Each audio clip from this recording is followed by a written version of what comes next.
कहते हैं कुछ खेल ऐसे होते हैं जो खेलते वक्त मजाक लगते हैं, लेकिन खत्म होने के बाद जिंदगी भर का डर बन जाते हैं। और कुछ नाम ऐसे होते हैं जिन्हें अगर अंधेरे में पुकार लिया जाए तो वो सिर्फ आवाज बनकर वापस नहीं आते। आज जो कहानी आप सुनने वाले हैं वो नेपाल से आई है। एक ऐसी कहानी जो ये सिखाती है कि रात के सन्नाटे में दोस्तों के साथ किया गया मजाक कभी कभी किसी और की जिंदगी पर भारी पड़ जाता है। मेरा नाम प्रधी है। मैं विराटनगर, नेपाल से हूँ।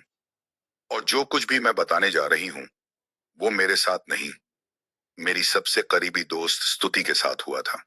स्तुति और मैं बचपन से साथ थे।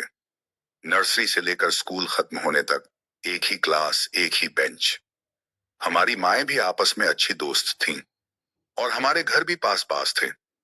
इसीलिए अक्सर हम एक दूसरे के घर नाइट स्टे कर लेते थे। स्तुति को एक बात से बहुत डर लगता था, अंधेरा और भूत।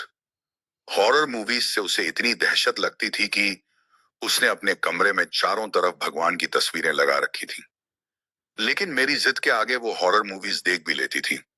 हालांकि बाद में डर के मारे पूरी रात सो नहीं पाती थी। उस रात भी ऐसा ही हुआ।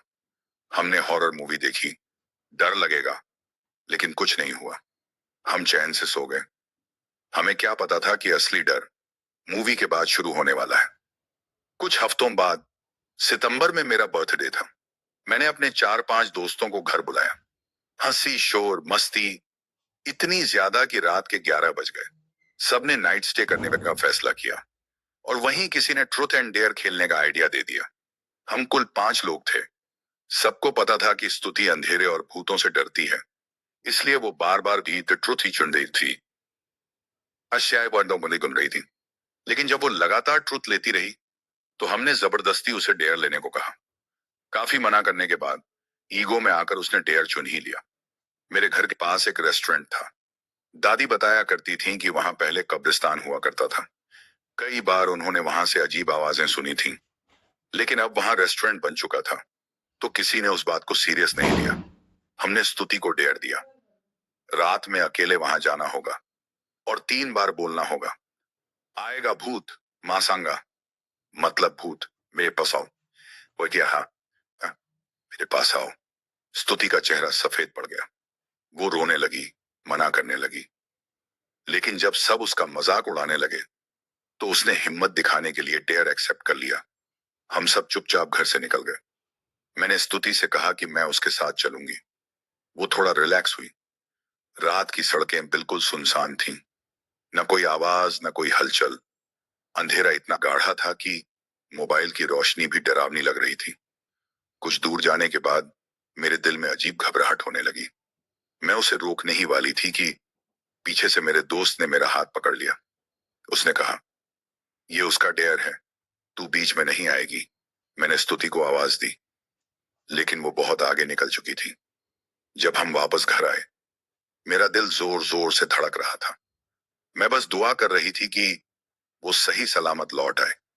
कुछ देर बाद स्तुति आई। मैं दौड़कर उसके पास गई, माफी मांगी, सब बताया, लेकिन वो कुछ नहीं बोली। सर झुकाए खड़ी रही। उसकी आंखों में आंसू थे। फिर बिना कुछ कहे अंदर चली गई। रात को वो इतनी जल्दी सो गई जितनी जल्दी वो कभी नहीं सोती थी। अगली सुबह वो बिना बताए घर चली गई। इसके बाद सब बदलने लगा। स्तुति स्कूल आना बंद कर चुकी थी। जब भी मैं उसके घर जाती वो सोती रहती। एक दिन मैंने उसे जगा दिया। उसकी आंखों के नीचे गहरे काले सर्कल्स थे। वो बहुत कमजोर लग रही थी, ठीक से बोल भी नहीं पा रही थी। उसकी माँ ने मुझे घर भेज दिया। उसी रात करीब 9 बजे उसकी माँ का कॉल आया। स्तुति मुझसे मिलना चाहती थी। मैं तुरंत उसके घर पहुंची। वो खाना खा रही थी, भिंडी। वो भिंडी से नफरत करती थी। मैंने मजाक में कहा, बीमार होने के बाद तो तुम बदल गई हो। उसने धीरे से मेरी तरफ देखा। उसके चेहरे पर एक अजीब सी मुस्कान थी, ऐसी मुस्कान जिसने मेरी रूह तक ठंडा कर दिया। उसने कहा, हाँ, मैं बदल गई हूं। उस रात वो हॉरर मूवी देख रही थी और हंस रही थी जैसे कोई कॉमेडी चल रही हो। मुझे डर लगने लगा। अगले दिन स्कूल में असेंबली के दौरान वो बेहोश हो गई। होश में आते ही उसने एक लड़के को थप्पड़ मार दिया। उसने वो बातें दोहराई जो उस लड़के ने मेरे कान में कही थी, लेकिन वो वहां था ही नहीं। उसकी आवाज भी बदल चुकी थी। इसके बाद हालात और बिगड़ते गए। वो खाना नहीं खा पाती थी। वजन कम होता जा रहा था। एक दिन असेंबली में वो चिल्लाने लगी, मलाई खून दे, मुझे खून चाहिए। उसकी आंखें लाल थीं, हंसी पागलों जैसी। तभी मैंने सब सच बता दिया। गुरुजी को बुलाया गया। उन्होंने बताया, स्तुति के अंदर कोई और है और वो आत्मा मुझसे बात करना चाहती है। पूजा हुई। 2 दिन तक वो बेहोश रही। जब होश आया, उसे कुछ भी याद नहीं था। आज स्तुति ठीक है, जिंदा है। लेकिन उस रात के बाद मैंने कभी ट्रूथ एंड डेयर नहीं खेला, क्योंकि कुछ दरवाजे अगर खुल जाए तो फिर बंद नहीं होते।